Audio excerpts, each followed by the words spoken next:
South ఇండియాలోనే biggest sorry store మన Varahi silks మన విజయవాడ ఎంజీ రోడ్ లో డిసెంబర్ 4వ తారీఖున ఘన ప్రారంభం. Hello viewers, welcome to iDream media. చిన్నప్పుడు తన భుజాలపై ఆడించుకొని మంచి బుద్ధులు విద్యా బుద్ధులు నేర్పించినటువంటి తండ్రి తన కన్న కొడుకుని కడతీర్చడమైంది. ఇదంతా ఎక్కడో కాదు, పార్వతీపురం మన్యం జిల్లా పాలకొండ మండలం బుక్కరాయి గ్రామంలో. అసలు ఏం జరిగింది? తండ్రి కొడుకుని చంపవలసిన పరిస్థితి ఎందుకు వచ్చిందంటే, తండ్రి రామప్పుడు కొడుకు అనేక రకాలుగా హింసలకు గురి చేస్తున్నాడు.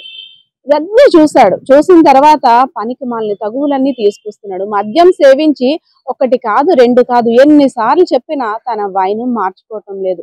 ప్రతిసారి గొడవ. పెద్ద మనుషుల దగ్గర చెప్పి ఎన్నిసార్లు బుద్ధి చెప్పినా కొడుకు విఠల్ కుమార్ అస్సలు పట్టించుకోవడం లేదు.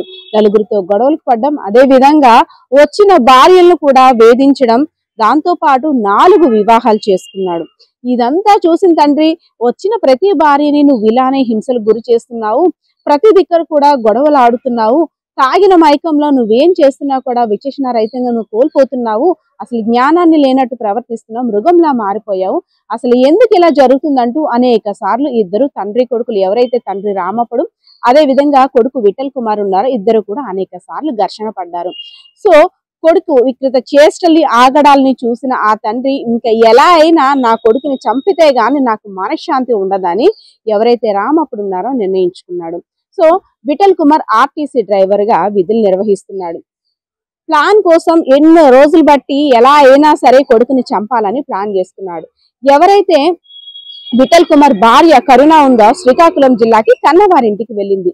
సో ఈ సమయంలోనే నాకు కరెక్ట్ గా టైం దొరికిందంటూ తనని గొడ్డలపై దాడి చేసి, ఎవరైతే కొడుకున్నాడో విఠల్ కుమార్ పై గొడ్డలతో దాడి చేసి ఏమీ తెలియనట్టు తప్పించుకున్నాడు.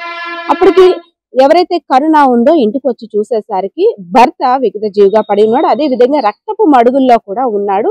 ఎవరో హత్య చేశారు అనే అనుమానం కూడా ఉంది. సో వెంటనే పాలకొండ పోలీసులకి సమాచారం ఇచ్చింది. సమాచారం ఇచ్చిన తర్వాత పోలీసులు రంగప్రవేశం చేశారు. అసలు ఇంత దారుణానికి ఒడిగట్టింది ఎవరు, ఎందుకు ఇలా చంపాల్సి వచ్చింది విఠల్ కుమార్ అనేక కోణాల్లో కూడా కేసును దర్యాప్తు చేశారు. దగ్గర బంధువుల్ని అందరినీ కూడా అడిగారు. అడిగిన తర్వాత పోలీస్ జాగిరాలు కూడా ఎక్కడైతే సంఘటన జరిగిందో అక్కడికి చేరుకొని ఆ జాగిరాలు కూడా తమ యొక్క పని కూడా స్టార్ట్ చేశాయి. ఇంకేముంది, తండ్రే అసలు నిందితుడు, అసలు తండ్రి ఎందుకు ఇలా చేశాడని పోలీసులు అనేక కోణాల్లో కూడా దర్యాప్తు చేశారు. జరిగిన విషాదాంతం అంతా కూడా చెప్పాడు. నా కొడుకు నేను చెప్పిన మాట వినట్లేదు, ప్రతి దిక్కర కూడా ఘర్షణ వాతావరణమే, ఎవరితో కూడా మంచి ప్రవర్తన లేదు, సత్ప్రవర్తనగా మెలగటం లేదు, వచ్చిన ప్రతి భార్యను కూడా కష్టాలు పెడుతూ నానా హింసలు పెడుతున్నాడు. ఇప్పటికే 4 పెళ్లిళ్ళు చేసుకున్నాడు.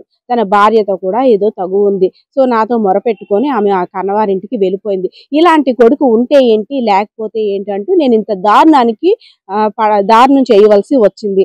నా కొడుకుని నా చేతులతోనే కడతీర్చాను అంటూ పోలీసుల ముందు జరిగిందంతా కూడా చెప్పాడు.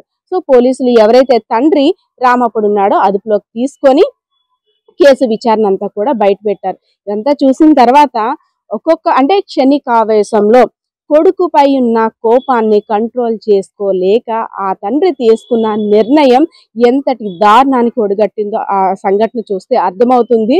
అంటే పిల్లలకి భయం చెప్పి చెప్పి చెప్పి చెప్పి తండ్రి ఇంతలా మారిపోయాడా అంటే, తండ్రి చెప్పిన మాటని కొడుకు ఎందుకు వినటం లేదు, కొడుకు కూడా ఎందుకంత మృగంలా ప్రవర్తించాడు, ఇందులో తప్పు ఎవరిది, తండ్రిని తప్పనుకోవాలా కొడుకు తప్పనుకోవాలా కూడా తెలియని అయోమయ పరిస్థితిలో ఉన్నామంటూ గ్రామస్తులు కూడా ఆందోళన చెందుతున్న పరిస్థితి.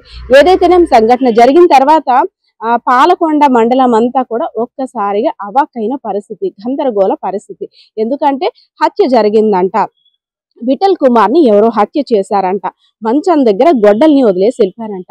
ఇంత దారుణంగా చేశారంటే ఎందుకు, ఎవరు చేసింది? సో ఇదంతా కేసు విచారణ జరిపిన తర్వాత తండ్రే హంతకుడు అని తెలిసిన తర్వాత వామ్మో ఇదంతా తండ్రి చేశాడు అంటూ కూడా ప్రతి ఒక్కరూ ఆశ్చర్యానికి గురైన పరిస్థితి. సో దీనిపై పోలీసులు కూడా విచారణ జరిపి అసలైన నిందితుడిని రిమాండ్కి తరలించడం కూడా జరిగినట్లు పోలీసులు చెప్పారు. కెమెరా పర్సన్ బాలకృష్ణతో పద్మ, ఐడ్రీమ్ మీడియా, పార్వతీపురం మన్యం జిల్లా.